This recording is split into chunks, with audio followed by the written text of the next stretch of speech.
Aujourd'hui, on va encore parler de la France insoumise et tout particulièrement de Rokala Diallo, qui a obtenu le soutien de Nadège Abomangoli.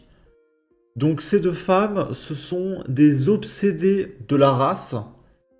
Et là, Rokala Diallo, elle est passée sur le plateau de BFM TV, payée par nos impôts. Je rappelle qu'elle est payée 24 000 euros par mois. Et elle parle de couleur de peau, de patriarcat, les blancs, les noirs, les machins. Et du coup, elle se fait critiquer par les chroniqueurs de BFM qui en ont un petit peu marre, voilà, de ce discours pendant 3 minutes.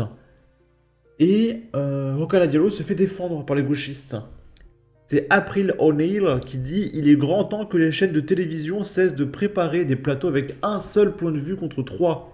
C'est malhonnête. Le tribunal médiatique du blanc triarcat, ça suffit. Soutien à Rokala Diallo, vous ne la méritez pas. Et moi j'ai écrit: Ouais, ramenez 3 racistes de gauche qui parlent de couleur de peau et de race pour équilibrer un petit peu. C'est insupportable. Et du coup, sa collègue Nadège Abomangoli qui écrit: Cette discussion est juste incroyable, sur ce point on est d'accord. Faut-il rire ou en pleurer? Soutien à Rokaya Diallo, du courage face à la meute. C'est-à-dire, bon, vous allez voir ce qu'elle va dire. C'est-à-dire que la meute, c'est les journalistes qui lui demandent d'arrêter de parler de race et de couleur de peau. Ces plateaux sont hors sol et violents, tant le déni des discriminations est total. La soi-disant élite intellectuelle et politique est un carburant pour le Rassemblement national dans les médias, effaçant l'existence du racisme et des discriminations systémiques en permanence. Ce qui est faux parce que justement les journalistes expliquent que dans certains entretiens d'embauche, en vertu du racisme positif, c'est les blancs en fait qui sont discriminés. Et que les blancs. Il n'y a aucun employeur qui va ne pas te recruter parce que tu es noir.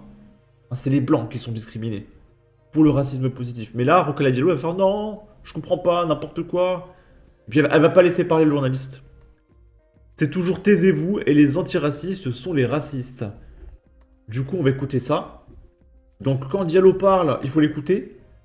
Et dès qu'un journaliste lui dit qu'elle dit n'importe quoi, elle ne va pas arrêter de l'interrompre, non-stop. Les personnes non blanches n'ont pas besoin de Mélenchon pour savoir que Marine Le Pen est un danger. Les personnes non blanches en France n'ont pas besoin de Jean-Luc Mélenchon pour savoir que Marine Le Pen est un danger pour eux. Et là, les personnes non blanches, mais enfin, pardon, les personnes non c'est blanches. quand même bizarre de parler comme ça maintenant. C'est bizarre de parler de personnes non blanches. Les personnes qui subissent je le trouve racisme historique, c'est bizarre. on a quand même drôlement changé. Autrefois, on parlait des uns et des Donc elle se définit comme personne non blanche. C'est-à-dire que la personnalité de Rokaya Diallo se définit selon sa couleur de peau. Mais n'oubliez pas, les racistes, ce sont les droitards du Rassemblement national, d'accord? des autres sans les qualifier Ah bon sur leur couleur Comment de peau. vous faites pour savoir qu'une Je suis personne est désolé. discriminée? Vous la définissez? Bah, Vous non, définissez le je suis critère de désolé. discrimination? Je pense que la compétence, je pense que les Non, mais qualités il y a des gens qui sont individuelles ne sont pas liées à la discriminés parce couleur qu'ils de sont peau noirs et ça me gêne d'entendre Vous pensez parler que de les discriminations racisé. n'existent pas? Ça me met mal à Les l'aise tout ça. discriminations existent-elles, La Stéphane racialité, Simon? tout ça. Est-ce que les discriminations existent? Mais je ne nie pas qu'il puisse Elles sont exister fondées sur des critères. qu'il puisse Les gens exister sont des discriminés parce qu'ils racistes, ne qu'il sont pas puisse blancs. exister des problèmes. Vous avez vu comment elle ne le laisse pas parler? Elle ne lui laisse pas placer un seul mot. Des gens qui sont Ici ou discriminés là, parce qu'ils ne pour sont pas autant blancs. faire des amalgames, il et y des a des- généralisations alors, sur les attendez, couleurs de écoutez-vous, peau, parce c'est que très Il y a embêtant. plein de facteurs de discrimination. Il y a par exemple le genre, le fait d'être une femme, le fait d'être une personne LGBTQIA, le fait d'être handicapé, le fait d'être non blanc, donc noir, arabe, asiatique, perçu comme. Alors du coup, moi j'ai des lunettes. Et en plus, je perds mes cheveux parce que bientôt j'ai 30 ans. Donc la calvitie approche. Donc est-ce que je suis dans une catégorie discriminée? Je sais pas. Comme tel, ce sont des critères de discrimination. Et on ne peut pas adresser ces discriminations si on ne dit pas qu'une telle personne est une femme, est handicapée, Mais Rokaya, est aujourd'hui, homosexuelle vous ou est êtes, noire. comme on dit, un mâle blanc de plus de 50 ans. Vous n'avez aucune chance dans toute une série de recrutements. Parce que vous ne Vous représentez pas la souffrez diversité. beaucoup de votre Après, condition, attendez, Christophe Barbier. C'est une réalité Non, pour des tas de gens. sérieusement, là, non, c'est une mais si. blague. Alors, Non, c'est non, c'est pas. Mais c'est incroyable. Elle est pas capable de laisser parler quelqu'un. Elle est pas capable de laisser quelqu'un parler plus de 3 secondes. C'est insupportable. Tous les débats de Rokaya Diallo sont insupportables parce que ce ne sont pas des débats. C'est moi je parle et dès qu'un mec répond, et elle ne laisse pas parler. C'est insupportable. C'est une discrimination. Parce que vous êtes Je suis pas sûr qu'on puisse comparer. Bien sûr, c'est évidemment pas une discrimination. Soyez sérieux. C'est évidemment pas une discrimination J'ai même pas majeure. envie de vous écouter, c'est tellement. C'est évidemment pas une discrimination majeure. Le phénomène de société, il n'est pas là. Mais nous sommes entrés dans une société regardez les chiffres. où Ferme-la chacun se définit comme victime et cherche et le Oui, mais responsable de cette effectivement, victime. est-ce que la comparaison tient vraiment, Christophe Barbier, par rapport à d'autres discriminations? Historiquement, évidemment non. Mais dans le ressenti des gens, vous avez des gens qui vous disent ça et qui en tirent un comportement électoral. C'est là où nous avons construit une France depuis 10 ans, où ce débat de société est en train de dresser les uns contre Un les autres. dernier mot de Natacha Polony là-dessus, après on avance parce qu'on prend du retard. Ce qui me gêne, moi, c'est qu'on aille expliquer à un ouvrier, en effet, de plus de 50 ans, qui a été mis au chômage par la désindustrialisation, qu'il fait partie des dominants et que il fait partie de cette discrimination systémique qui frapperait les autres. Voilà, c'est ça qui me gêne. Les événements actuels nous montrent, par exemple, que même quand on est ouvrier, on peut participer à des agressions contre une femme parce qu'on est un homme. Donc je pense. Donc là, j'arrête là, donc elle va dire que l'ouvrier blanc qui est au chômage, à la rue, qui a plus de thunes, c'est quand même un oppresseur parce que c'est un homme. Et que tous les hommes sont des pointeurs. Et elle va répéter plein de fois, pointeur, pointeur, pointeur, pointeur. Donc elle a toujours raison, Rokhaya Diallo. Et non, à partir du moment où tu n'es pas noir, pour Rokhaya Diallo, tu seras forcément un oppresseur. Même si t'es à la rue en train de crever, etc. Ah bah t'es un homme perdu. Et puis si t'es une femme, je sais pas, peut-être que t'as un cousin... Je sais pas, il y aura toujours une raison pour te traiter d'oppresseur. Elle est raciste, cette femme. Et j'espère vraiment qu'elle ira en prison un jour, parce que c'est insupportable un discours pareil. C'est insupportable. Insupportable. Et du coup, là, on va parler d'oppresseurs. Hein, parce qu'elle dit que les hommes, c'est des pointeurs, des pointeurs, des pointeurs. Encore une fois, je coupe, parce que ça passerait pas sur YouTube, mais elle répète le mot pointeur, genre 20 fois en 20 secondes. Hein, d'accord ? Donc là, on est à M, dans le 59, je sais pas si je prononce correctement. Et là, on a modifié les noms. Donc le mec qu'on va appeler Yanis a pointé Marine et 20 minutes plus tard, il pointe également Émilie, qui le met en fuite, évitant de subir le même sort. Ces joggeuses restent traumatisées et ce monsieur prend 2 ans de prison, dont la moitié en sursis. Donc ça fait seulement 1 an, sachant que s'il se comporte bien, dans 6 mois, il est dehors. Donc je peux vous dire que le mec... Parce que je vous rappelle qu'en France, il y a la prison en semi-liberté. Donc ça veut dire que même s'il va en prison, il peut être relâché et il doit pointer à la prison le soir pour aller dormir, etc. Donc même quand tu prends de la prison ferme, tu peux être dehors. Et il faut juste dormir à la prison le soir. Donc le mec est probablement déjà en liberté, d'accord ?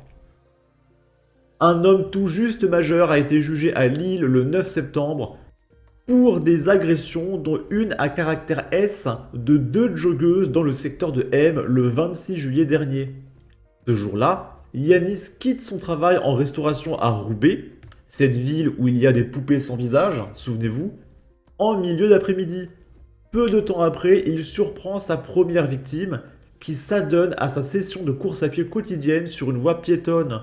Tout va très vite. Il la ceinture par l'arrière et la plaque par terre, je vais rester poli. Elle ne fait pas le poids. Son agresseur commet tout un tas de choses que je ne peux pas dire sur YouTube. Comble de l'horreur, il lui glisse à l'oreille « Ça ne sert à rien de crier, il n'y a personne ». Donc je suppose que ce monsieur est un prolo de droite, ouvrier, blanc, marié, père de famille. Et du coup, cette jeune femme, qu'on va appeler Marine, parvient à se dégager de son emprise dans un sursaut de courage et s'enfuit à toute vitesse pour rejoindre la route. Elle livre plus tard à la police une description glaçante de son agresseur. Il portait un pull noir avec la capuche placée sur la tête, ainsi qu'un masque chirurgical. L'attirail complet. Ça ne semble faire aucun doute dans la salle d'audience médusée du prédateur qui aurait froidement calculé son coup. Après la fuite de Marine, il repère Émilie, faisant elle aussi son jogging. Il la ceinture par surprise de la même manière et dit devant le tribunal avoir eu une prise de conscience quant à la gravité de la situation. Et du coup, à partir de là, il allait être relâché, c'était sûr. Dans un tribunal français, tu as juste à dire « Pardon, je suis désolé », ça y est, c'est fini. T'es pardonné. Les juges en France te pardonnent encore plus facilement que Jésus. Pardon, voilà, c'est bon, relâchez-le. Il a dit pardon. Ok. C'est ainsi qu'il l'aurait lâché sans commettre d'agression S. Il ne m'a pas laissé fuir volontairement comme il le dit, corrige Émilie, au micro de la salle d'audience. Lorsqu'il encercle de ses bras Émilie, pour reprendre le terme employé par la victime, elle se met à hurler, si bien qu'elle est entendue par une riveraine qui, alertée, ouvre les Velux de sa maison et se met elle aussi à hurler. L'agresseur, toujours dissimulé sous sa capuche et son masque, part alors à toutes jambes. J'ai arrêté de courir seul. Je suis toujours avec du monde désormais. J'ai toujours un regard derrière moi. Je ne me sens plus en sécurité si ce n'est pas dans un endroit où il y a beaucoup de gens. La première victime, Marine, a développé la même hypervigilance, dont on comprend bien qu'elle pourrit le quotidien, ainsi qu'un profond sentiment de honte. Détenu depuis le lendemain des agressions, il est condamné à seulement 24 mois de prison, dont 12 avec sursis, et il est maintenu en détention. Ok, et du coup Rokhaya Diallo va t'expliquer que le problème c'est les ouvriers français. Parce qu'ils sont blancs, juste parce qu'ils sont blancs. Hein. Et pendant l'instant, il y a des Yanis. Alors le nom a été modifié, mais disons qu'un individu avec une capuche, un masque chirurgical et son nom modifié c'est Yanis. Je pense que ce n'est pas un pari risqué si on misait une petite pièce sur l'appartenance ethnique de l'agresseur. Voilà. En tout cas, j'espère que cette femme passera un petit séjour en prison au moins une fois dans sa vie pour ses propos. N'hésitez pas à donner votre avis, votre opinion, à partager, liker, commenter. Ça aidera au référencement de la vidéo sur YouTube. Abonnez-vous, suivez-moi sur Twitter. Prenez soin de vous. Salut!